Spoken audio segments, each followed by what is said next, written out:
Straight ఫార్వర్డ్గా కల్కి cinema గురించి మాట్లాడుకుందాం. ఫస్ట్ పాజిటివ్స్ గురించి మాట్లాడదాం, దాని తర్వాత నెగిటివ్స్ గురించి మాట్లాడుకుందాం. సో పాజిటివ్స్ విషయానికి వస్తే number 1 effort. Nag Ashwin and team చాలా హార్డ్ వర్క్ చేసి ఈ ప్రాజెక్ట్ బిల్డ్ చేశారు. సో ఆ ఎఫర్ట్కి 100 మార్క్స్ ఇవ్వచ్చు. The second point story line. మన పురాణాలని ఫ్యూచర్ని కనెక్ట్ చేస్తూ మంచి పాయింట్ పిక్ చేసుకున్నారు అండ్ స్టోరీని కూడా చాలా బాగా రాసుకున్నారు. Number 3 music. Santosh Narayanan background music మాత్రం అదిరిపోయింది. మ్యూజిక్ ఏమవుతుందంటే కొన్నిసార్లు డిస్టర్బింగ్ ఉంటుంది కొన్ని సినిమాలకి, ఇంకొన్ని సినిమాలకి అదే బలం అవుతుంది. బట్ ఈ కేసులో ఈ just played a support role, that's fine. And then number 4 cinematography. విజువల్గా ఒక మంచి సినిమా తీశారు అండ్ కాస్ట్యూమ్స్ కూడా చాలా బాగున్నాయి. మేజర్లీ పాజిటివ్స్ అయితే నాకు ఇవే కనిపించాయి. నెగిటివ్స్ విషయానికి వస్తే మాత్రం ఇందులో నెంబర్ 1 వచ్చేసి క్యారెక్టరైజేషన్. ఒక్క క్యారెక్టర్ని కూడా ప్రాపర్గా డిజైన్ చేయలేదు, ఒక్క క్యారెక్టర్ని కూడా. మెయిన్ క్యారెక్టర్ భైరవ గురించి మాట్లాడుకుంటే ఎంత తక్కువ మాట్లాడితే అంత మంచిది. ఎంతసేపు ఆ కాంప్లెక్స్కి వెళ్ళాలి అంటాడు, కానీ ఎందుకు వెళ్ళాలి? ఓకే వెళ్ళాలి అనుకుంటున్నాడు, అదైనా సీరియస్గా ట్రై చేస్తున్నాడా అంటే అది లేదు. యూనిట్స్ కాంప్లెక్స్కి వెళ్ళాలని అంత సీరియస్గా ఉన్నవాడు అంత డెడికేటెడ్గానే ఉండాలి. ఆ సీరియస్నెస్ ఎక్కడా కనిపించదు. భైరవ చుట్టూ ఉన్న క్యారెక్టర్స్ అందరూ అయితే పిచ్చి పట్టినట్టు బిహేవ్ చేస్తారు. కామన్ సెన్స్ లేకుండా ఉండే క్యారెక్టర్స్ ఎలా బిహేవ్ చేస్తారో అలా బిహేవ్ చేసింది. అసలు ఆ బ్రహ్మానందం గారి క్యారెక్టర్ ఎందుకు ఉందో కూడా నాకు అర్థం కాదు. జస్ట్ ఆ క్యారెక్టర్ని తీసేసేయండి. ఆయన ఉన్న మేబీ ఒక 5 to 10 minutes ఉన్నట్టున్నాడు.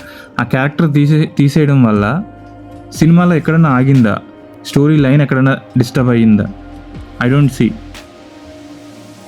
అసలు ఎందుకు వస్తున్నారో, ఏం మాట్లాడుతున్నారో, ఏం చేస్తున్నారో, నథింగ్. ఇంకా నెక్స్ట్ దిశా పటాని క్యారెక్టర్ అసలు ఎందుకు ఉందో కూడా తెలియదు. తీసుకుని కాంప్లెక్స్కి వెళ్ళింది, తిరిగారు, వచ్చారు. ఈ సినిమాలో ఉన్న 90% క్యారెక్టర్స్ లేకపోయినా స్టోరీ లైన్ ఎక్కడా బ్రేక్ అవ్వదు. అనవసరంగా ఇరికించి పెట్టారు. ఆర్జీవి క్యారెక్టర్ అని కానీ, రాజమౌళి గారి క్యారెక్టర్ కానీ యూజ్లెస్ క్యారెక్టర్స్ అన్నమాట.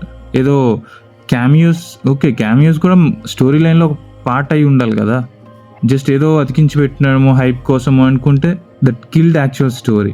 చాలా వరకు అనవసరమైన సీన్స్. ఒక అశ్వత్థామ అండ్ కైరా క్యారెక్టర్స్ తప్ప ఇంకా ఏ క్యారెక్టర్ తన క్యారెక్టర్ తగ్గట్టు బిహేవ్ చేయడు. క్యారెక్టర్ లేనట్టే బిహేవ్ చేస్తారు. అండ్ వరల్డ్స్ని ఇంకా మంచిగా డిఫైన్ చేసి ఉండొచ్చు. అవన్నీ వదిలేసి పనికిమాలిన క్యారెక్టర్స్ని, పనికిమాలిన చెత్త అంతా తీసుకొచ్చి ఇరికించారు. అసలు శాంబాలో ఆ టెక్నాలజీ ఎక్కడి నుంచి వచ్చింది, వెపన్స్ ఎక్కడి నుంచి వచ్చాయి, క్రియేటర్ ఎవరు, అంత స్కిల్డ్ పర్సన్ ఎవరున్నారు అక్కడ? నథింగ్. అవన్నీ వదిలేండి. దీని గురించి ఎంత తక్కువ మాట్లాడుకుంటే అంత మంచిది. And then number 2 emotions. అసలు ఎమోషనల్గా ఎక్కడా కనెక్ట్ అవ్వలేదు మూవీ.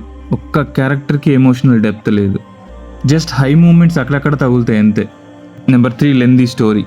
ఎక్కువ స్టోరీని ఒకేసారి చూపించాలనుకోవడం వల్లనేమో ఇష్యూ.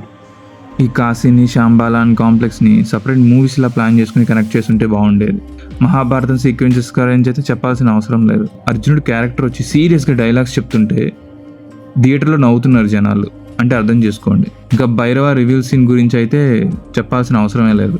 అలాంటి గొప్ప క్యారెక్టరా ఎంతసేపు మనం చూసిన ఈ కమీడియన్ అని అనిపించింది నాకైతే.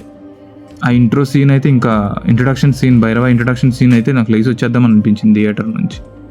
జస్ట్ విజువల్ యాక్షన్ సీన్స్ ఉంటే సినిమా నడిపోదు. Emotions are important, characters are important in the movie.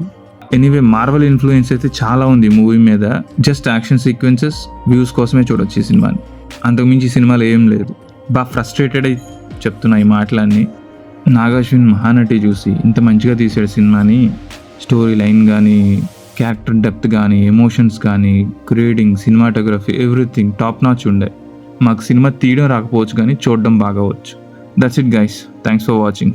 మీకు మా రివ్యూ నచ్చినట్లయితే లైక్ చేసి షేర్ చేయండి. మీ అభిప్రాయాన్ని కామెంట్ చేయండి. ఇలాంటి కంటెంట్ కోసం మా ఛానల్ని సబ్స్క్రైబ్ చేసుకోండి. Thank you.